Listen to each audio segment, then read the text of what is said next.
أعوذ بالله من الشيطان الرجيم. بسم الله الرحمن الرحيم. لقد أرسلنا رسلنا بالبينات وأنزلنا معهم الكتاب والميزان ليقوم الناس بالقسط وأنزلنا الحديد فيه بأس شديد ومنافع للناس وليعلم الله من ينصره ورسله بالغيب إن الله قوي عزيز.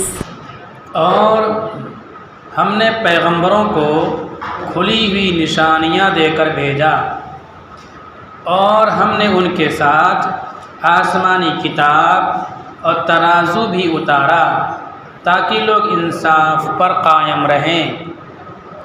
اور ہم نے لوہا بھی پیدا کیا جس میں بڑی طاقت اور لوگوں کے لیے بہت سے فائدے ہیں، اور اس لیے کہ جو لوگ بن دیکھے اللہ اور اس کے رسولوں کی مدد کرتے ہیں اللہ ان کو دیکھ لیں. یقیناً اللہ ہی طاقتور اور غالب ہیں. سورہ الحدید. حدید کا معنی لوہے کے ہیں. اس سورت کی آیت نمبر 25 میں لوہے کے فوائد پر روشنی ڈالی گئی ہے کہ لوہے کے کیا فائدے ہیں. اسی مناسبت سے اس کا نام سورہ حدید ہے. علامہ قرطبی نے لکھا ہے کہ اس سورہ کے مدنی ہونے پر تمام اہل علم کا اتفاق ہے. اس سورت میں ایمان، جہاد، اللہ تعالیٰ کے راستے میں انفاق یعنی خرچ کرنے، آسمان و زمین کی تخلیق، اہل ایمان و منافقین کے بنیادی اوصاف، دنیا و آخرت کی حقیقت وغیرہ پر روشنی ڈالتے ہوئے حضرت نوح، حضرت ابراہیم، حضرت عیسیٰ علیہ السلام وغیرہ کا ذکر فرمایا گیا ہے. اور سورت کے آخر میں دو اہم باتوں کی طرف توجہ دلائی گئی ہے. ایک یہ کہ کتاب الہی کو نازل کرنے کا بنیادی مقصد دنیا میں انصاف کرنا، اور اسی کے ضمن میں لوہے کے فوائد کا ذکر آیا ہے.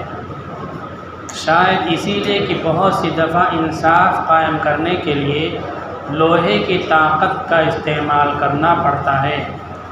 دوسرے اس بات کی طرف اشارہ فرمایا گیا ہے کہ بنیادی طور پر تمام انبیاء ایک ہی دین کو لے کر کے آئے تھے. وہی دین اسلام ہے جو شروع سے ہے اور آخر تک رہے گا. سب سے پہلے نبی حضرت آدم علیہ السلام ہیں جو کہ ہندوستان میں جنت سے اترے تھے، تو ان کا بھی دین اسلام تھا. کوئی اسلام میں آتا ہے تو صحیح طور پر اس کی گھر واپسی ہوتی ہے، کیونکہ تمام انبیاء کا مذہب اسلام تھا اور تمام انسان آدم علیہ السلام کے اولاد ہیں، تو آدم علیہ السلام کے دین کی طرف لوٹنا یہ صحیح گھر واپسی ہے. اس سورت کا جس آیت کی وجہ سے نام ہے سورہ حدید، آیت نمبر 25 میں اس کا تشریح پیش کرتا ہوں. اللہ تعالیٰ کہتے ہیں کہ ہم نے نبیوں کو واضح دلائل کے ساتھ بھیجا اور ان کے ساتھ کتاب اتاری. والمیزان، میزان ترازو بھی اتاری. ترازو سے مراد جو لفظ بولتے ہیں ہم تولنے والا، جو پلڑے ہوتے ہیں، وہ بھی مراد ہو سکتا ہے، اور ہر چیز کو اس کے بیلنس کو معلوم کرنے کے جو آلے ہوتے ہیں وہ آلہ بھی مراد ہو سکتا ہے. سماجی لحاظ سے لوگوں کے درمیان عدل ہو، برابری ہو، کسی کی حق تلفی نہ ہو، ایسا ہم کام کریں، ایسا فیصلہ کریں، ایسے معاملات کریں، یہ بھی انصاف ہے. مثلا کسی انسان کو 2 میٹر کپڑے کی ضرورت ہے اور اس کے مقابلے میں کوئی چھوٹی ہائٹ کا اس کو 2.5 میٹر کپڑے کی ضرورت ہے، تو 2.5 میٹر والے کو 2.5 میٹر اور 5 میٹر والے کو 5 میٹر کپڑا دیا جائے. یہ عدل ہے، یہ انصاف ہے. انصاف یہ نہیں ہے کہ 5 میٹر والے کو 4 میٹر اور 2.5 میٹر والے کو بھی 4 میٹر دے دو. 2.5 میٹر والے کے پاس کپڑا بچ جائے گا، ضائع ہوگا اور اس کا کام نہیں پورا ہوگا۔ یہ انصاف کے خلاف ہے۔ انصاف یہ ہے کہ جس کی جو ضرورت ہے، جس کا جو جتنا حقدار ہے، وہ حق ایک توازن کے ساتھ، ایک بیلنس کے ساتھ اس کو ملے اور اس تک پہنچے۔ انصاف سے مراد حقوق کو متعین کرنے کا پیمانہ۔ اللہ تعالیٰ نے حقوق متعین کرنے کا پیمانہ اتارا۔ مطلب یہ ہے کہ مسلمانوں کا ایک اہم فریضہ دنیا میں انصاف قائم کرنا ہے۔ انبیاء کو بھیجا انصاف قائم کرنے کے لیے، پیمانہ دے کے بھیجا، کتاب دے کے بھیجا۔ انبیاء کے دنیا سے چلے جانے کے بعد اب مسلمان ہیں تو اب مسلمانوں کی یہ ذمہ داری ہے۔ انصاف قائم کرنے کے لیے 2 چیزیں ضروری ہیں۔ ایک، صحیح طور پر حقوق متعین کرنا۔ ایک بچہ کھانا کھاتا ہے آدھی روٹی، ایک آدمی ہے جوان ہے وہ 3 اور 4 روٹی کھانا کھاتا ہے، تو اس کو 4 روٹی ملنی چاہیے، بچے کو آدھی روٹی ملنی چاہیے۔ یہ نہیں کہ اس کو آدھی روٹی مل رہی ہے تو اس کے ساتھ ناانصافی ہے، اس کو 4 اس کو آدھی کیوں مل گئی؟ نہیں، حقوق متعین ہوں گے، اس کی ضرورت اتنے میں پوری ہو رہی ہے۔ مثلا شریعت میں لڑکیوں کو لڑکوں کے مقابلے میں آدھا حصہ ملتا ہے۔ مثلا 2 لڑکیاں ہیں، 1 لڑکا ہے، تو جائیداد جو بٹے گی وہ 4 حصوں میں بٹے گی، 2 حصہ لڑکے کو اور 1 حصہ لڑکی کو ملے گا۔ تو ایسا لگتا ہے کہ لڑکی کو کم ملا، لڑکے کو زیادہ ملا، لیکن صحیح حق یہی ہے، کیونکہ لڑکے کے اوپر شریعت کی طرف سے خرچ کی کوئی ذمہ داری نہیں ہے۔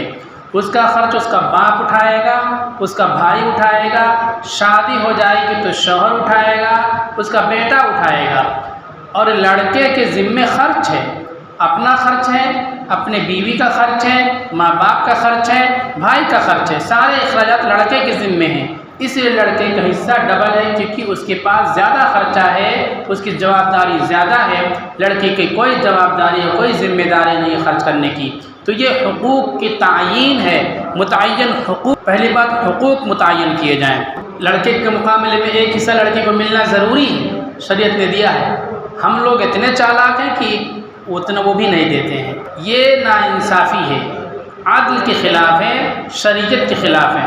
ہم اپنی بیٹی کو، اپنی بہن کو، اپنی ماں کو، اپنی بیوی کو حق نہیں دیں گے جب اللہ کے قانون ہمارے سامنے موجود ہیں، اللہ کی ہدایتیں موجود ہیں۔ نہ دینے پر اللہ کی طرف سے عذاب کا اعلان ہے، تو وہ لوگ جو اللہ کو نہیں مانتے ہیں، جو اللہ کے باغی اور نافرمان ہیں، وہ ہمارے حقوق کیوں ہم کو دیں گے؟ ہم لوگ حکومتوں سے شکایت کرتے ہیں اور ذمہ داروں سے شکایت کرتے ہیں کہ ہمارے محلے میں راستے نہیں بنتے ہیں، نالیاں نہیں بنتی ہیں، سہولیات نہیں ملتی ہیں ہم کو، ہمارے بچوں کو نوکریاں نہیں ملتی ہیں، ہماری دکانیں جلا دی جاتی، انصاف نہیں ملتا۔ ہم نے اپنے گھر میں اپنے بہن، بھائی، بہن، بیٹی، بیوی، ماں، ان لوگوں کے حقوق کو نہیں دیا، ان کے وراثتوں کو کھا لیا، تو پھر دوسرے لوگ جو اللہ کے باغی ہیں وہ ہم کو کیسے حقوق دیں گے؟ دوسری چیز، جو حقوق متعین ہیں ان کو ادا کرنا۔ پہلے حقوق کی تعیین کی کس کے کتنے حق ہیں، دوسری چیز جو حق متعین ہو گیا وہ حق دینا۔ تو حقوق کو جاننے کے لیے کہ کس کا کتنا حق ہے، اللہ تعالیٰ نے کتاب اتاری کہ کس کا کتنا حق ہے، اور اس کی صحیح ادائیگی کے لیے پیمانہ مقرر کیا۔ وزن، آپ زمین کا حصہ دینا چاہتے ہو تو اس کو میٹر میں، اسکوائر فٹ میں ناپا جائے گا، کپڑے کو میٹر سے ناپیں گے، روپیہ نقد ہے تو اس کو گن کر کے ناپیں گے، غلہ ہے تو ناپ کر کے تول کر کے دیں گے۔ اس طرح اللہ تعالیٰ نے دو لوگوں کے حقوق دینے کے لیے پیمانے کو مقرر فرمایا کہ ان پیمانوں سے ناپ کر کے حقوق دیں۔ یہ پیمانے مختلف اشیاء کے لیے ان کے لحاظ سے ہوگا، کہیں لوہے کی ترازو ہوگی، کہیں ایسے الیکٹرانک میٹر ہوں گے جن کے ذریعہ مقدار جانی جاتی ہے، کہیں مسافت پیمانہ ہوگی کہ جتنی دور کا سفر ہو اتنا کرایہ ادا کیا جائے، کہیں وقت پیمانہ ہوگا کہ جتنا وقت مقرر ہو وہ پورا وقت دیا جائے۔ مثلا ہم کہیں مزدوری کرتے ہیں تو مزدوری میں ہمارا وقت مقرر ہوگا کہ 6 گھنٹہ یا 8 گھنٹہ کام کریں گے، تو پورا 8 گھنٹہ کام کریں گے تو پھر اس مزدوری کے حقدار ہوں گے۔ 8 گھنٹے میں ہم نے 1-2 گھنٹہ کمی کر دی تو پوری مزدوری کے ہم حقدار نہیں ہوں گے۔ 8 گھنٹہ مقرر کیا، اس کی مزدوری مقرر تھی 400 روپیے، لیکن مالک نے 9 گھنٹہ ڈیوٹی لے لی تو پھر یہ حق تلفی ہو جائے گی، اب 400 پہ بڑھا کر کے پیسہ دینا ہوگا۔ اب دوسری چیز اللہ تعالیٰ کہتے ہیں کہ ہم نے لوہے کو اتارا۔ لوہا بہت بڑی نعمت ہے۔ حضرت عبداللہ بن عباس رضی اللہ تعالیٰ عنہ سے روایت ہے کہ جب حضرت آدم علیہ السلام جنت سے اتارے گئے تو انہیں دنیا میں بسنے کے لیے جو چیزیں ساتھ دی گئیں ان میں ایک لوہا بھی تھا جس کے کئی اوزار ان کو دیے گئے۔ لوہے کی جو اہمیت ہے وہ محتاج بیان نہیں۔ آج ایک سوئی سے لے کر ٹرین، ہوائی جہاز، ایک خنجر سے لے کر تباہ کن بحری اور فضائی بیڑا، معمولی فرنیچر سے لے کر کے آسمان کو چھوتی ہوئی عمارتوں تک ہر جگہ لوہا بنیادی کردار ادا کرتا ہے۔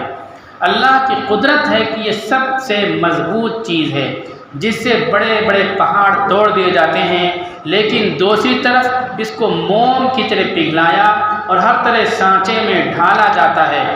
یہ لوہے کی افادیت کو اللہ تعالیٰ نے انصاف اور ترازو کے ذکر کے ساتھ کیا ہے کہ کبھی انصاف قائم کرنے کے لیے لوہے کی ضرورت پڑتی ہے۔ مجرم کے ہاتھ میں ہتھکڑی لوہے کی ڈالی جائے گی، مجرم کو قید کرنے کے لیے سلاخوں کے پیچھے ڈالا جائے گا، سلاخیں لوہے کی ہوں گی تو مجرم اندر ہوگا اور امن و سکون سماج میں قائم ہوگا اور اس کو بھی ندامت ہوگی۔ اگر لوہا نہیں ہوگا تو دوسری چیزوں سے مجرم کو قابو کرنا دشوار اور مشکل ہوگا۔ اسی طرح سے سماج میں جو بڑے پیمانے پر فساد اور فتنہ برپا کرتے ہیں، ان فسادیوں اور فتنہ برپا کرنے والوں کو روکنے کا ذریعہ لوہا ہے۔ اللہ تعالیٰ کہتے ہیں فیہ بأس شدید، اس میں بہت سخت پکڑ ہے، لوہے کے اندر بہت سخت پکڑ ہے۔ اتنی بڑی عمارت کھڑی ہے، بنیادی طور پر اس عمارت کو جو چیز روکی ہوئی ہے وہ لوہا ہے۔ اس سے بڑی بڑی عمارتیں کتنی منزلہ عمارتیں ہوتی ہیں، بنیادی کردار اس میں لوہے کا ہوتا ہے۔ اللہ تعالیٰ آگے کہتے ہیں وَمَنَافِعُ لِلنَّاسِ، اور اس میں لوگوں کے لیے بہت سارے فائدے ہیں۔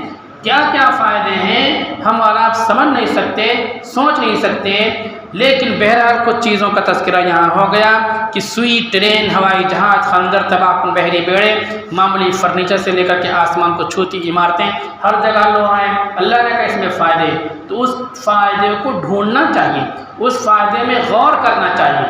یہ آیت بتاتی ہے کہ ہم کو لوہے کا کام کرنا چاہیے۔ جو لوگ لوہے کا کام کرتے ہیں لوہار کہتے ہیں، عربی میں حداد کہتے ہیں اور یہاں کچھ علاقوں میں حداد کہتے ہیں۔